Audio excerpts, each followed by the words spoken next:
اٹھو اور اپنا حساب دو۔ ایک دفعہ ایک ملک کا بادشاہ بیمار ہو گیا۔ جب بادشاہ نے دیکھا کہ اس کے بچنے کی کوئی امید نہیں تو اس نے اپنے ملک کی رعایا میں اعلان کروا دیا کہ وہ اپنی بادشاہت اس کے نام کر دے گا، جو اس کے مرنے کے بعد اس کی جگہ ایک رات قبر میں گزارے گا۔ سب لوگ بہت خوفزدہ ہوئے اور کوئی بھی یہ کام کرنے کو تیار نہ تھا۔ اسی دوران ایک کمہار جس نے ساری زندگی کچھ جمع نہ کیا تھا، اس کے پاس سوائے ایک گدھے کے کچھ نہ تھا۔ اس نے سوچا کہ اگر وہ ایسا کر لے تو بادشاہ بن سکتا ہے، اور حساب کتاب میں کیا جواب دینا پڑے گا، اس کے پاس تھا ہی کیا، اور ایک گدھا اور بس۔ سو اس نے اعلان کر دیا کہ وہ ایک رات بادشاہ کی قبر میں گزارے گا۔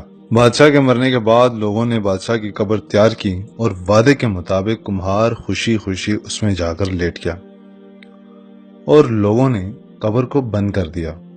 کچھ وقت گزرنے کے بعد فرشتے آئے اور اس کو کہا، اٹھو اور اپنا حساب دو۔ میرے پاس کچھ نہیں تھا سوائے ایک گدھے کے۔ فرشتے اس کا جواب سن کر جانے لگے، لیکن پھر ایک دم رکے اور بولے، ذرا اس کا اعمال نامہ کھول کر دیکھیں کہ اس میں کیا ہے۔ بس پھر کیا تھا، سب سے پہلے انہوں نے پوچھا کہ ہاں بھائی، فلاں فلاں دن تم نے گدھے کو ایک وقت بھوکا رکھا تھا۔ اس نے جواب دیا ہاں۔ پھر فوری طور پر حکم ہوا کہ اس کو 100 درے مارے جائیں۔ اس کی خوب دھنائی شروع ہو گئی۔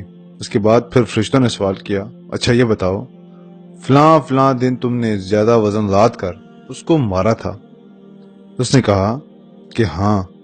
پھر حکم ہوا کہ اس کو 200 درے مارے جائیں۔ پھر مار پڑنا شروع ہو گئی، غرض صبح تک اس کو مار پڑتی رہی۔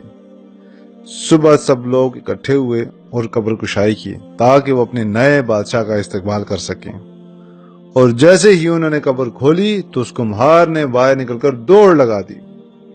لوگوں نے پوچھا، بادشاہ سلامت کدھر جا رہے ہیں؟ تو اس نے جواب دیا، او بھائیو، پوری رات میں گدھے کا حساب نہیں دے سکا تو پوری رعایا اور مملکت کا حساب کون دیتا پھرے گا؟ ارے دوستو، کبھی سوچا ہے کہ ہم نے بھی حساب دینا ہے اور پتہ نہیں کس چیز کا حساب دینا پڑے گا، جو شاید ہمیں یاد ہی نہیں۔ پیارے دوستو، اگر آپ کو اس ویڈیو سے کچھ سبق حاصل ہوا ہو تو برائے مہربانی ویڈیو کو لائک کریں، اس کو اپنے دوستوں کے ساتھ شیئر کریں۔ ہماری حوصلہ افزائی کے لیے ہمارے ایج اسلامک میڈیا پیج کو لائک کریں تاکہ ہم روزمرہ آپ کے لیے ایک نہ ایک سبق آموز ویڈیو لایا کریں۔ شکریہ، والسلام۔